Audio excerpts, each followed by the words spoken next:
Hello friends, இப்போ பார்த்தீங்கன்னா Sunday பார்த்தீங்கன்னா மீன் குழம்பு வைக்கிறதுக்கு பார்த்தீங்கன்னா வெங்காயம், பூண்டு, தக்காளி இதெல்லாம் எடுத்து வச்சுருக்கோம் ஃப்ரெண்ட்ஸ். இப்போ பார்த்தீங்கன்னா கட் பண்ண போகிறோம் ஃப்ரெண்ட்ஸ். கட் பண்ணிவிட்டு குழம்பு வைக்கிறதுக்கு தான் இப்போ கட் பண்ணிகிட்ருக்கேன் ஃப்ரெண்ட்ஸ். சண்டே பார்த்தீங்கன்னா இன்றைக்கி சண்டே பார்த்தீங்கன்னா கழுவி வச்சுட்டேன், உரித்து கழுவி வச்சுருக்கேன் பாருங்கள் ஃப்ரெண்ட்ஸ்.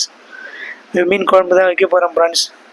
கழுவி வச்சுருக்கேன். இப்போ கட் பண்ணலாம் ஃப்ரெண்ட்ஸ். எப்படி இருக்குன்னு பாருங்கள். நல்லா க்ளீன் பண்ணி வச்சுருக்கேன்.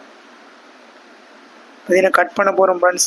வெங்காயம் கட் பண்ணிவிட்டு நல்லா பொடியாக கட் பண்ணிக்கோங்க ஃப்ரெண்ட்ஸ். ஃபுல் வீடியோ வரும் ஃப்ரெண்ட்ஸ் மீன் குழம்பு வைக்கிறது.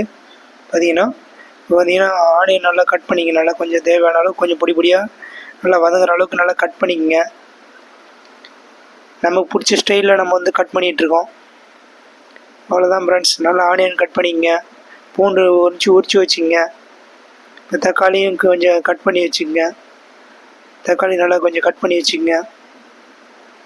நம்ம வீட்டில் நம்ம ரெடி பண்ணி சாப்பிட போகிறோம் ஃப்ரெண்ட்ஸ். மீன் குழம்பு வச்சு சாப்பிட போகிறோம். அதுக்கு தான் கட் பண்ணிகிட்ருக்கேன் ஃப்ரெண்ட்ஸ்.